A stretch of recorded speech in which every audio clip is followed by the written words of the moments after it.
जितना तुम बचकर निकलोगे उतना हम टकराएंगे तुमसे। और बगावत किसको करनी है, ये हक की लड़ाई है तुमसे। नमस्कार, मेरा नाम अभिनय है और मैं ये सब चीज़ें सरकार की और एग्जाम सिस्टम के पिछले 7 साल से देख रहा हूँ। ये ऐसा नहीं है कि एक दिन में आज यहाँ तक पहुँचा है। हम अपनी आवाज़ को दबाते रहे और सरकार असंवेदनहीन हो गई, संवेदनहीन हो गई कि उनको अब फर्क नहीं पड़ता आपसे।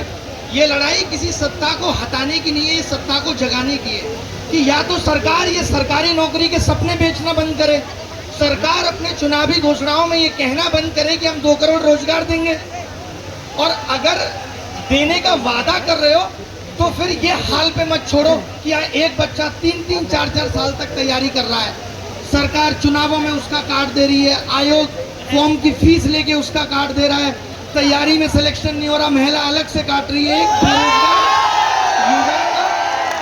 हर एंगल पे कट रहा है, हर एंगल पे उसको हताश कर दिया जा रहा है।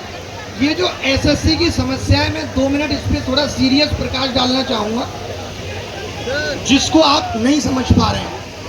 आपको अभी खाली ये लग रहा है कि एडीक्यूटी हटेगी और टीसीएस आ जाएगी और सब कुछ ठीक से चलता रहेगा। ये अगर ऐसा आप सोच रहे हैं तो ये आपकी सबसे बड़ी गलतफहमी है। और ये सिर्फ एक एग्जाम का हाल नहीं है।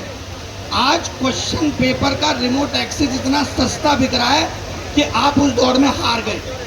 जब पहले महंगा बिकता था तो हर कोई नहीं ले पाता था, तो आपका भी सिलेक्शन हो जाता था। अब वो इतना सस्ता बिक रहा है कि राजस्थान और हरियाणा ही खरीद ले रहा है नौकरियां। बिहार यूपी के पास तो पैसे ही नहीं है। उसकी गरीबी का आलम है कि उसके पास तो पैसे ही नहीं है। ये राजस्थान वाले दिल पे ना ले, जो खरीद रहे हैं उनको पता होगा, वो यहाँ नहीं है, वो यहाँ नहीं है। तो बात इतनी सी है कि जिस एडुकेटी की हम बात कर रहे हैं, जिस इंफ्रास्ट्रक्चर की आप बात कर रहे हो, कि आपकी यही डिमांड है सरकार से कि इंफ्रास्ट्रक्चर सुधार दो। इंफ्रास्ट्रक्चर कोई एक वर्ड नहीं है।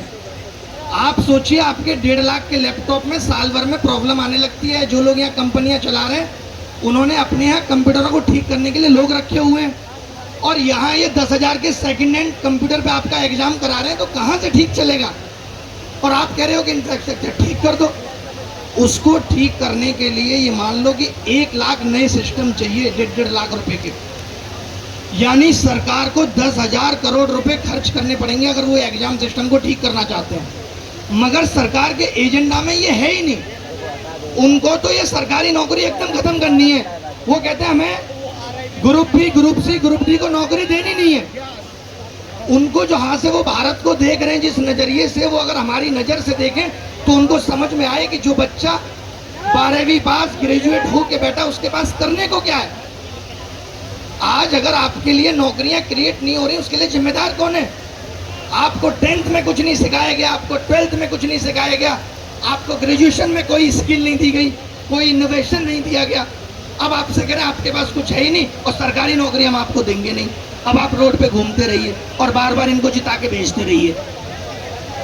एक सरकार को हम लोगों ने 12 साल दिए, भरोसा दिया कि सबका साथ सबका विकास करेंगे। आज कहाँ विकास है और कहाँ रोजगार है, सब तिलंडे में चला गया, कुछ पता नहीं है। तो ये आवाज आपकी सरकार तक पहुंचनी चाहिए। एक दिन में नहीं ठीक होगा, 2 दिन में नहीं ठीक होगा, लेकिन सरकार मनसा तो दिखाए ठीक करने की। इनकी तो मनसा ही नहीं है। यूपीएसआई का फॉर्म आया, उसमें केवल फॉर्म फीस के अलावा कोई डिटेल नहीं है। कब एग्जाम होगा, क्या सिलेबस होगा, नहीं। अभी आप हमें 500 दो, हमें राशन बांटने तो फिर देखेंगे क्या कर रहे।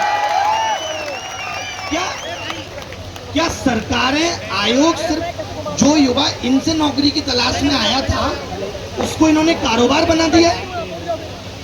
बताइए। 3-3, 4-4 साल आप तैयारी कर रहे हो, 3-3, 4-4 कोचिंगों में फीस दे रहे हो, आपका तो हर जगह ही कट रहा है। मैंने कहा अगर नौकरी ठीक तरीके से दी जाती, जैसे पहले भी दी जाती, तो इतनी आवाजें नहीं उठती। आज इतने लोगों को रामलीला मैदान में आके बैठना नहीं पड़ता।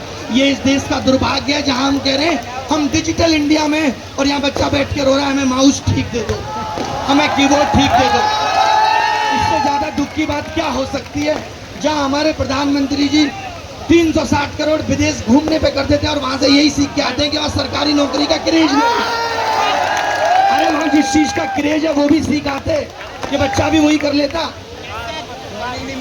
बाकी और भी बहुत लोग हैं जो अपनी अपनी बातें रखेंगे, वक्त बहुत कम है, लेकिन जिंदगी को जीते रहिए और उम्मीद रखिए, उम्मीद से बड़ा कुछ नहीं है।